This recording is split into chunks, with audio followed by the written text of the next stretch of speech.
My name is Alex Wallace and I'm the owner of Wallace Fitness Center. We're a 24-hour gym with small group training, personal training. We have a chiropractor on site. We have an HRT clinic, so we have medical professionals here, meal prep service, all types of stuff.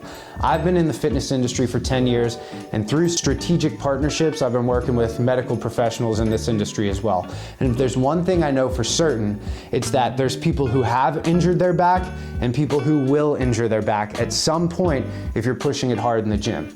So if that's you, if you are dealing with a back injury, what I'm gonna do today is I'm gonna show you exactly how you can lift legs and not aggravate it worse. So the first thing we need to understand about a back injury is that when you're injured, there's three things that can aggravate it usually.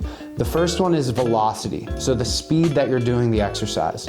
The second thing is the range of motion, so the actual exercise that you're doing. And the third thing is the load, so how heavy you're lifting. So keep those three principles in mind when I'm showing you these exercises and manipulate them as necessary while doing these exercises so you're doing no additional harm and you're still getting a good leg workout.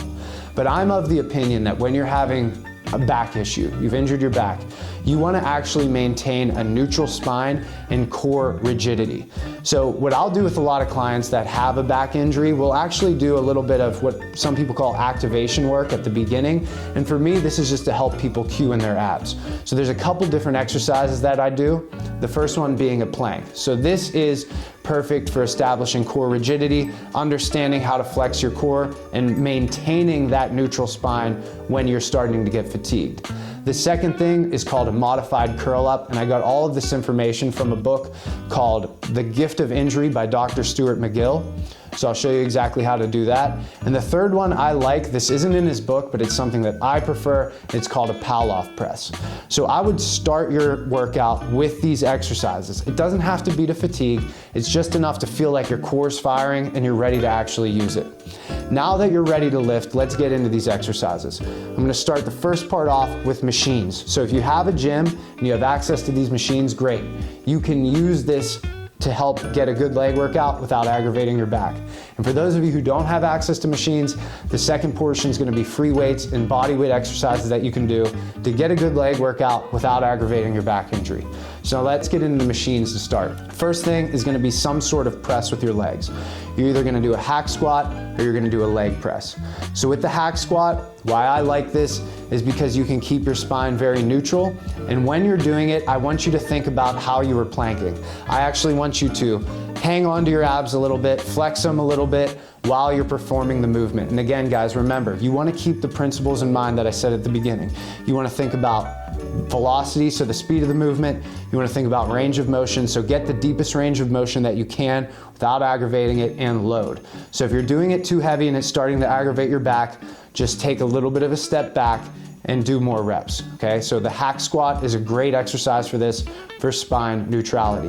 The leg press has the same principle in place, so if you don't have a hack squat, use a leg press. But when you're doing the leg press, only come down as far as you can while keeping your back flat against the pad. Oftentimes what I see people do is, in order to get depth, they're starting to get a lot of what's called butt wink, believe it or not, in the leg press.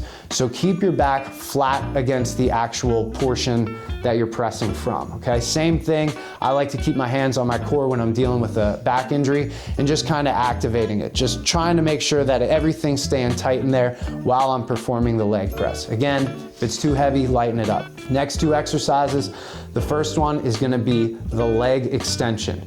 So when you're doing the leg extension, oftentimes there'll be handles underneath the leg extension. If you're hanging on to that and really pulling yourself down, that's fine if your back's feeling good, because it's gonna keep your butt flat to the actual pad and you can execute the movement appropriately. But if you're dealing with a back injury, you don't wanna be like curling your back and bearing down like that. Instead, sit upright, activate the core, and execute the leg extension.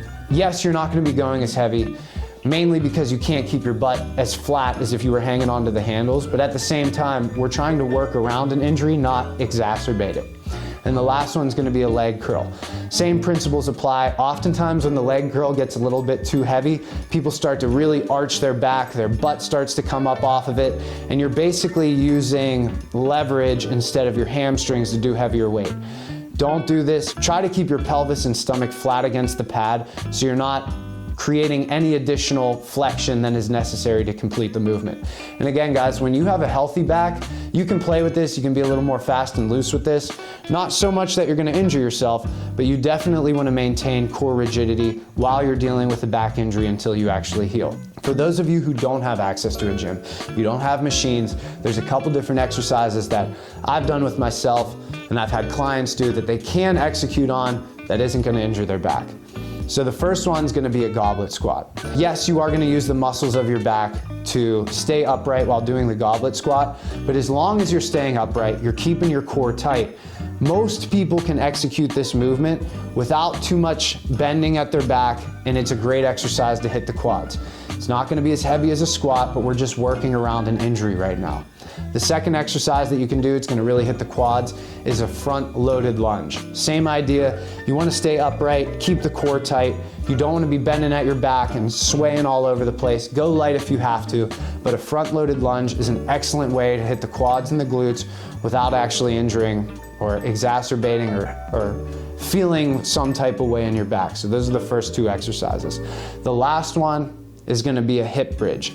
Basically, you can either do it flat on the ground if you're really dealing with an injury, or you can elevate your feet. This is gonna be a good way to hit the hamstrings and the glutes as long as you aren't bending too much at your spine to actually complete the movement. So there is another exercise that's true across the board, whether you have machines or whether you have free weights, and that's gonna be a calf raise. So you can either do it seated, and you can put dumbbells on your actual knees, and you could do it that way, or you can use a machine and you can do a seated calf raise in that way as well. But the principle still applies here. You don't want to be hanging onto the machine, bending at your back, bearing down really hard. Stay upright, maintain that neutral spine, core rigidity, and execute the movement. So look, guys, I hope that actually makes sense. I hope you have a library of exercises that you can do when you're dealing with a back injury. You might have to do this for a week, 2 weeks, 3 weeks, several months until you're feeling 100%. But really, in the grand scheme of things, it's not that long. If you're lifting weights, if you're living that lifestyle, you're gonna do it for the rest of your life. So don't step over dollars to get the dimes. Don't just be like, oh, I need to lift right now and exaggerate how long it's gonna take for you to heal. Instead, take a couple steps back, lift around the injury, do these exercises that I showed you, because in the long run, it's gonna be way, way, way, way better. So if you did learn something, do me a favor, like the video. If you're interested in content like this, do me a favor, subscribe. There's a lot of people that are coming into the channel that are new. They're not current subscribers. So if you're a new viewer, do me a favor, go on the channel, look at some of the other videos, let me know what you like, let me know what you don't like, because we want to continue to put out content that people actually watch. So again, guys, like the video, subscribe to the channel. I'm Alex Wallace. I'm the owner of Wallace Fitness Center. We're east of Pittsburgh. If you're in the area, come and visit us, and I will see you in the next video.